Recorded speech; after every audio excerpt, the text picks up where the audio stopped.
jauh berkaitan tentang anti korupsi, kita nonton video dulu. Gimana, setuju?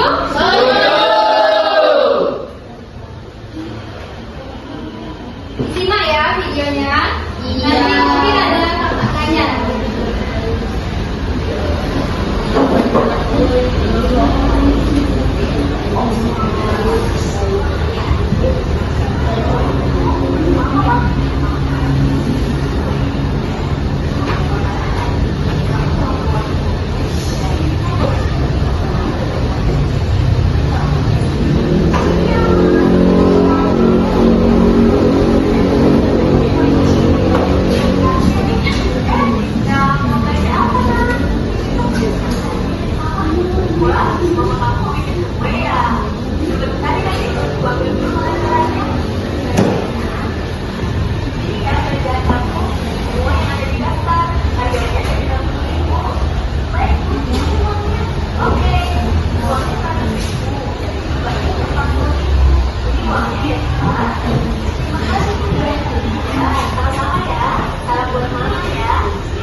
Tadi kan sudah nonton videonya. Di sini kakak ada yang mau bertanya kepada adik-adik sekalian.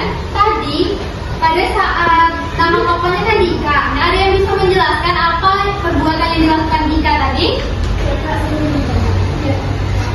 Kenapa nama saya Keisha Fatia? Di sini saya akan melakukan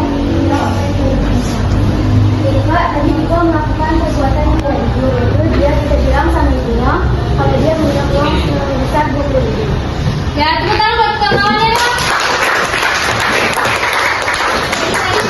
Dika ini melakukan tindakan yang tidak jujur, yaitu dia korupsi uang ibunya sebesar berapa? 20.000. Baiklah, di sini kakak akan menjelaskan lebih jauh tentang korupsi.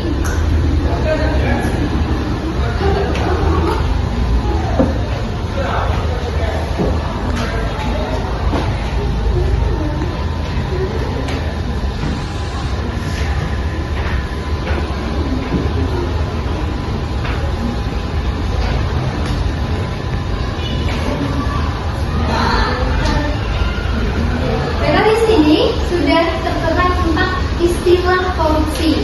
Di sini adik-adik, sebelum kita bahas lebih jauh, kita kenali dulu korupsi itu berasal dari istilah mana dan kenapa. Jadi, korupsi itu berasal dari dua kata. Yang pertama yaitu corruptus dan corruption, yang mana artinya adalah perbuatan buruk, bejat, menghina, menyimpang dari yang semestinya, maupun memfitnah. Kemudian, jadikah apa itu korupsi? Korupsi adalah suatu perbuatan yang dilakukan dengan sebuah maksud atau untuk mendapatkan beberapa keuntungan yang bertentangan dengan tugas resmi dan kebenaran-kebenaran lainnya. Selain itu, korupsi juga adalah bentuk dari penyalahgunaan wewenang, pelanggaran hukum dan merugikan negara tentunya. ini adalah bentuk-bentuk korupsi atau kategori korupsi, yaitu ada 5. Yang pertama itu suap, gratifikasi, pemerasan. Nah, di sini ada pemerasan. Kakak rasa, adik-adik pernah dengar kata pemerasan? Jadi, kalau dalam korupsi berarti itu seseorang melakukan tindakan atas paksaan dari orang lain. Bisa dimengerti ya kakak-kakak? Bisa.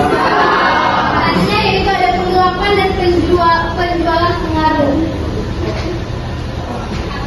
Kemudian ada dampak dari korupsi. Apabila kita melakukan korupsi, itu apa sih kak dampaknya? Yaitu dapat berdampak pada ekonomi, sosial maupun politik.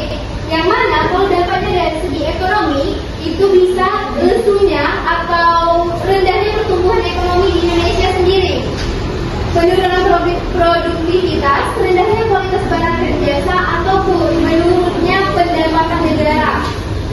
Yang kedua yaitu dampak di bidang sosial. Jadi kalau dampak di bidang sosial itu misalnya jasa dan pelayanan publik itu menjadi lemah, dan lemahnya pengentasan kemiskinan dan berkurangnya solidaritas sosial. Kemudian yang dari segi politik itu ada gawat kedaulatan, rusaknya sistem pemerintahan, dan juga yang terakhir itu menurunnya kepercayaan publik terhadap pemerintahnya sendiri. Selanjutnya faktor penyebab korupsi itu biasanya dari sifat serakah manusia, sifat tamak, gaya hidup, dan moral yang lemah dari manusia itu sendiri. Kalau dari faktor eksternalnya, kalau itu tadi faktor internal, berarti faktor dari dalam, sekarang yaitu faktor dari luar. Biasanya itu aspek sosial, terutama keluarga, itu biasanya mendukung tindakan korupsi, bukan malah mencegah. Kemudian ada dari aspek politik, yaitu keyakinan bahwa politik itu dapat memperoleh keuntungan yang besar kalau kita bergabung ke dunia politik. Kemudian kalau tadi sudah berbicara macam, dampak, dan pengertiannya, tentu ada upaya dong untuk melakukan pencegahan korupsi. Di antaranya itu bisa dengan peningkatan transparansi dan akuntabilitas dalam sebuah negara ataupun lembaga tertentu. Kemudian ada penguatan lembaga penegak hukum. Selanjutnya pemberdayaan masyarakat, pendidikan anti korupsi seperti yang sedang kakak berlangsungkan pada kalian saat ini, itu termasuk kategori pendidikan anti korupsi ya adik-adik. Ya. Selanjutnya ada perbaikan sistem pemerintahan. Jadi kesimpulannya adalah korupsi merupakan salah satu hambatan terbesar dan dapat merugikan negara secara ekonomi, politik maupun sosial. Oleh karena itu, pemberantasan korupsi memerlukan komitmen bersama dari seluruh elemen masyarakat, mulai dari individu sampai lembaga tertinggi. Jadi, mari kita bangun budaya anti korupsi dimulai dari diri sendiri. Kejujuran, integritas, dan adalah kunci jawab untuk mewujudkan Indonesia yang bersih dan berkeadilan. Bersama kita bisa melawan korupsi. Nah, tadi adalah berupa materi tentang korupsi. Jadi, di sini kakak mau nanya, bagi adik-adik yang sekiranya ada yang janggal atau ada yang perlu kakak jelaskan kembali, silahkan tunjukkan. Ya, silakan. Muhammad, silakan namanya Muhammad. Adik-adik izin bertanya, apa itu contoh perilaku korupsi di lingkungan sekolah? Pertanyaan yang bagus, tepuk tangan dong buat temannya. Jadi, tadi pertanyaannya adalah contoh perilaku korupsi kalau di sekolah itu gimana, gitu kan? Kurang lebih. Jadi contohnya adalah kebiasaan mencontek, datang terlambat, selanjutnya titip absen. Adik-adik sekalian pernah kayak gitu? Tidak. Nah, kalau pernah kayak gitu berarti sama dengan kalian pernah melakukan korupsi. Jangan ya? Iya. Ada yang ingin bertanya lagi? Ya. Kenapa korupsi di negara yang besar? Wow, pertanyaannya sangat bagus. Berapa dong buat temannya? Kenapa di Indonesia korupsi itu dianggap sebagai musuh besar? Begitu kan pertanyaannya tadi. Jadi karena korupsi itu dapat merugikan semua orang. Jadi korupsi itu bisa dikatakan musuh besar karena pertama dia dapat merugikan segala dalam aspek kehidupan berbagai aspek kehidupan, baik dari individu, kelompok maupun organisasi tertentu. Tidak memandang kaya dan miskinnya, semuanya akan merasa dirugikan. Contohnya, kalau anggaran dana pemerintah tentang pendidikan itu dikorupsi, otomatis sistem atau fasilitas di pendidikan itu akan berkurang.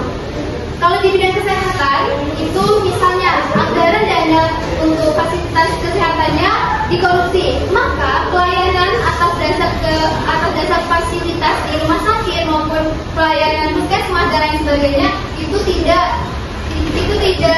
sesuai dengan apa yang direncanakan awalnya. Jadi perilaku korupsi itu dapat mengapa dikatakan sebagai musuh besar karena dia dapat merugikan, menghambat dan merugikan dalam aspek kehidupan kita sebagai masyarakat maupun makhluk hidup sosial di Indonesia. Jadi sekarang dia mau bertanya lagi? Baiklah, kalau sudah cukup di sini kakak berterima kasih kepada kalian atas perhatian, partisipasi serta pengertiannya karena sudah mau menyempatkan diri untuk hadir di sini dan mendengarkan penjelasan dari kakak. Kakak akhiri, wassalamualaikum warahmatullahi wabarakatuh.